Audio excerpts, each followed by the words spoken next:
Places in Pages is a program where we take a closer look at the real places set within pages of the books written by authors from home and abroad.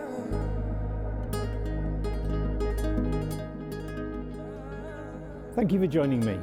My name is Malcolm Hollingdrake and I write the DCI Cyril Bennett crime series set not only here in the stunning spa town of Harrogate, but in the beautiful Yorkshire Dales. Settings that offer a wonderful and colourful palette of backdrops and locations. I've never needed to design a set, as nature has done that for me. Welcome to God's own country.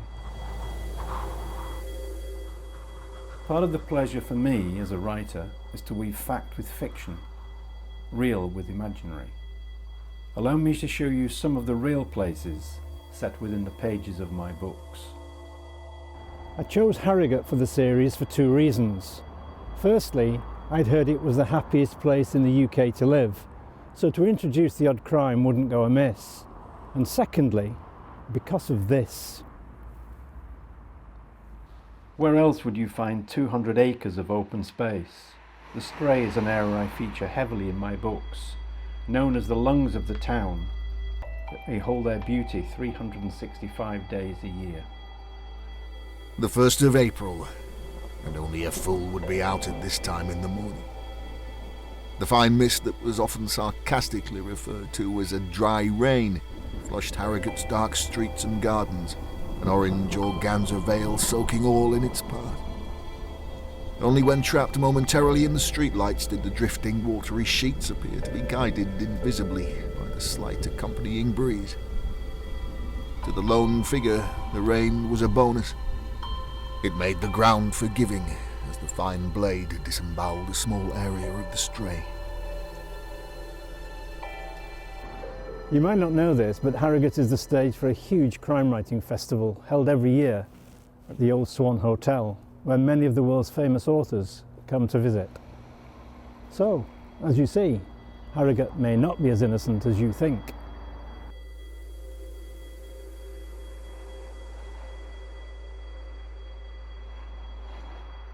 Maybe we should have started here on Cyril Bennett's morning walk to work to find the relatively new Harrogate Police Station, set some distance from the town centre. The new police headquarters was never designed to be in keeping with the general grand architectural style Harrogate was famous for, and so it was built on the outskirts. It was certainly state-of-the-art, modern and green. What with its heat pumps and solar panels, it was meant to be extremely energy efficient. £18 million worth of efficiency. It is here, just off the Stray, that we find Robert Street and the home of DCI Cyril Bennett, a location mentioned in every book, and it was this ginnel, this passage, this snicket that attracted me to the location. It felt as though it was like travelling from the dark into the light, as if down there was his sanctuary, and up here was the real world. It was with some relief that Cyril turned out of the passageway linking Robert Street with West Park. It was always a conduit for a cold draught of air, even in the summer months. Crossing the road, he suddenly felt the early morning warmth. It would be good to get back to work and clear his head of the domestic complexities that had plagued him for the last few weeks. The pub behind me is the Coach and Horses. It's Cyril Bennett's favourite pub. To the locals it's known as the Coach. It features in many of the Cyril Bennett books.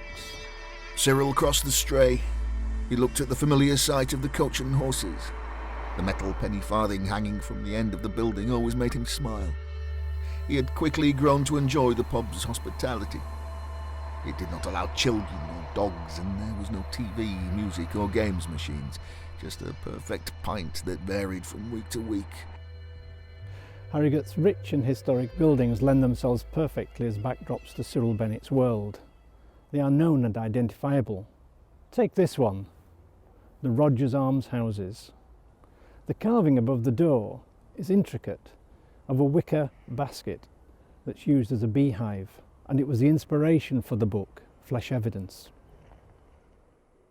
It was a fitting end to a miserable day, as Mother Nature forced fine needles of icy rain into the exposed flesh of Cyril Bennett's neck. He quickened his pace as he turned down Belford Street. He defiantly turned up his coat collar before glancing at the clock on Roger's almshouses. Cyril's eyes reviewed the intricately carved stonework depicting a wicker beehive. Before we leave Harrogate for a time, let's take a quick look at some memorable places found within my pages. The Kersal, or the Queen's Hall. The Mercer Art Gallery. Montpellier Hill. The Cenotaph.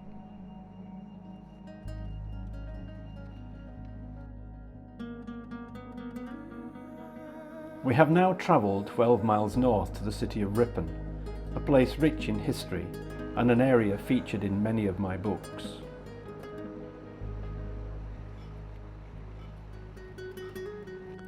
This was Ripon College, but much of that has now gone.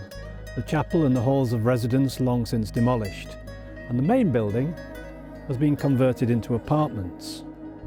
In 1971 there were 580 students, of which 95 were extremely lucky lads. The college amalgamated with St John's of York in 1974, so if we have to come to this day, we add considerably more possibilities to the equation. I'm also looking for any students who left suddenly or lived in Ripon for the full year. I'm also rounding up a list of all the staff. You probably recognise this. Yes, the old chapel. Now gone, sadly, and yet it was such a beautiful, beautiful building. And of course all the students. And that's the entire... That's the entire student population in 1973, including all the lecturers who were on the second row. Marjorie Gage is the college principal, and if we move across here, I'm there. Long hair, and my wife is next to me. I met my wife in the first weekend we were here, and the first record we ever danced to was The Witch Queen of New Orleans by Redbone. Is it still your favourite record? It is, and it's funny, when I'm interviewed on radio nowadays and say you have to bring a record or pick a record, that's the one I pick. That's the one, oh. But time flies.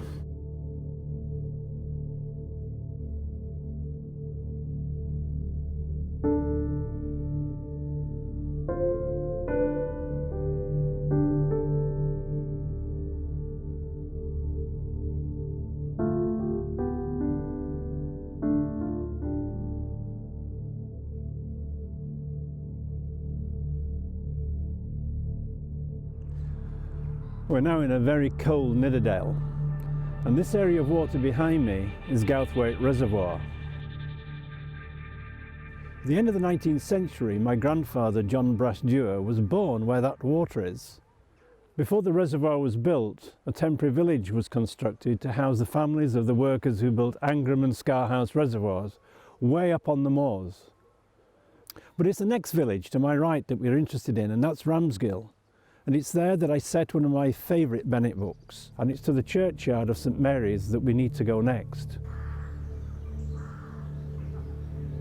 Cyril and Owen approached the entrance to St Mary's Church, Ramsgill. The wrought iron gate was ajar. Cyril noticed the blue and white tape hanging between trees and gravestones protecting the scene. It was then that he saw the feet. He stopped. The gravels crunched, stopping too. It was either the car journey or the thought of what he was about to witness that made Cyril turn and vomit onto the path. He dug in his pocket for his handkerchief. And it's here on the edge of this graveyard of St Mary's the Virgin in Ramsgill that my grandparents' ashes are scattered, only metres away from where my grandfather was born. And it is here that I wrote the darkest scene of one of the Bennett books, Game Point.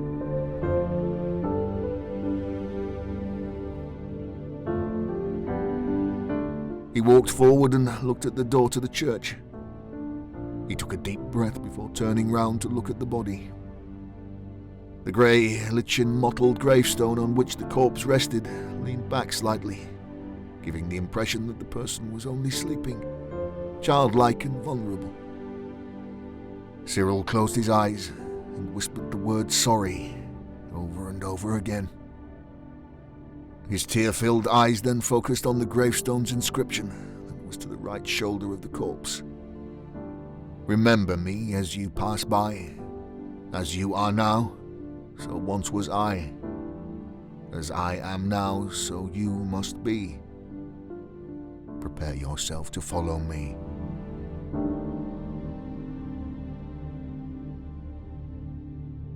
As we head back to Harrogate, we think of locations trapped between the many pages, and we'll try to call briefly on some of those during that journey.